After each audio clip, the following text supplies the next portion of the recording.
Hey friends, we're going to do a quick install of these Wake wide bars. You can purchase them right here on Amazon. Now, as you can see, these are 780 millimeter wide. They've got a 30 millimeter rise and a 31.8 millimeter clamp. So again, they're not carbon or anything like that, but the aluminum is really lightweight. Honestly, these feel really good. They've got a really nice, again, wide stance. And if you're looking to upgrade to wide bars, highly suggest it. It gives you more downhill control, really does make a difference, especially with older bikes. In fact, here is a quick look at the old bike we are going to be installing these on. This is a really old Gary Fisher, but it is one of the only bikes we have available up here in Alaska. And so I wanted to make a couple really small upgrades just to make this thing trail worthy. One of the quick things that you can do is swap out handlebars from something that, as you can see, is a lot more narrow to something like the Wake bars, which, as you can see, have a whole lot more length. And this is going to give us that really nice feel of a more modern bike with a lot more stability and a lot more control up front in the cockpit. Now, 780 millimeters is a very wide bar. And so if you want to cut these down using a nice cylinder cutter or a pipe cutter, these lines are what you can use to get things dialed into perfection. Again, make sure you use the exact same line on either side when you're doing your cuts. We're gonna go ahead and just keep these stock, and let's go ahead and get them installed. So here is the cockpit with the old handlebars. Now all we need to do is loosen these two bolts from the head stem, and then we'll be able to pull off that top bracket there and remove the bars. We'll then need to take off the brakes and the shifters on each side. But again, we don't need to remove any of the other wires. We can just literally do a swap over. Lastly, we'll have to remove these grips. You can see these are older grips. We may need to push some WD-40 underneath here if we want to save them, or you can just cut these off. Highly suggest getting some new grips, especially if you have some wear and tear in your old ones. Get some that have a bolt that you can actually just lock onto the handlebars on the end. Makes things really easy to take on and off. Now, some of these old grips, there's a couple ways to get them off. First is obviously if you want to destroy them, just with a box cutter. I'm just going to slice these straight down. The other way, if you want to save them, is actually to push some WD-40 up underneath the grip here, and that'll kind of loosen it off, and you can kind of twist it and pull it off. Again, I ordered some new grips, so I don't mind destroying these old ones. Now, once we have the grips off and these bolts loosened here for the shifters and the brake levers, what we can then do is pull off the head stem cap here, and that'll give us enough leverage to be able to remove these. Usually you don't have enough cable length to pull them all the way off the bars. So we can just come in here. I've already loosened these up a little bit. And again, just basically take those two bolts out that are here in the stem. Pull that off. And then, as you can see, the handlebars will actually just fold right out. With the old bars off now, we can easily slide these up and off of the old handlebars and prep them for the new ones. Now I'm just going to let those dangle off to the side. I'm going to come back up here and we're going to tackle this whole left side now. Basically the same process.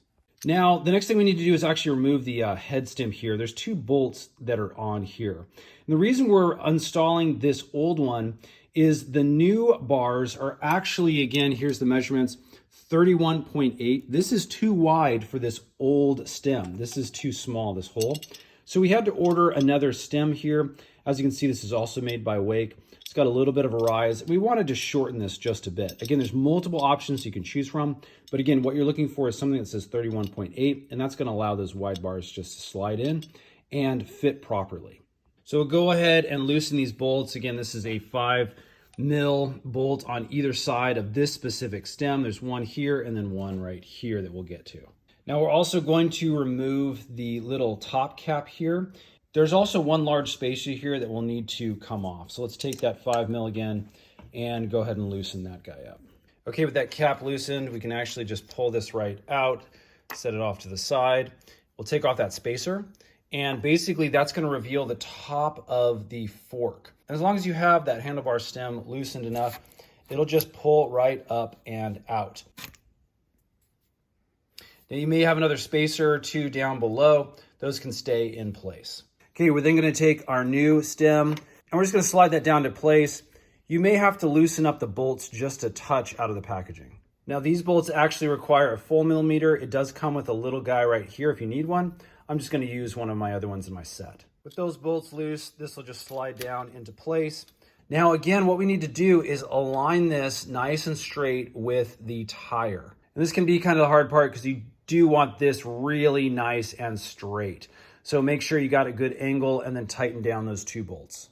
Once those are on tight, we'll then take our spacer, put that back into place as well as the little head cap here, and we'll tighten that bolt back down. And there you go. We now have that head stem replaced.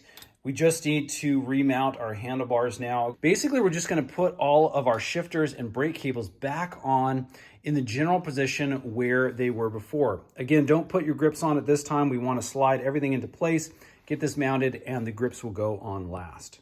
You also want to do this without it being mounted on the head stem yet. And the reason is you can manipulate the cables and get everything into place much easier when it's off and like this. Now on this left side, we're going to put our shifters on first and then the brakes on second. As you can see, it looks like that. Okay, you can see on this right-hand side, again, shifters on the inside, brake lever on the outside. Again, I'm not going to tighten anything down. What we're first going to do is mount this onto the head stem so we get good placement, and then we're going to find where our hands naturally need to go, and then dial all of the levers down into place. All right, using that 4 mil, we'll just go ahead and get these 4 bolts out of the cap here, and we'll put the handlebars into place. Okay, we got the bars mounted in place. This actually makes it fairly easy. You can see these 2 little arrows. You can just center those.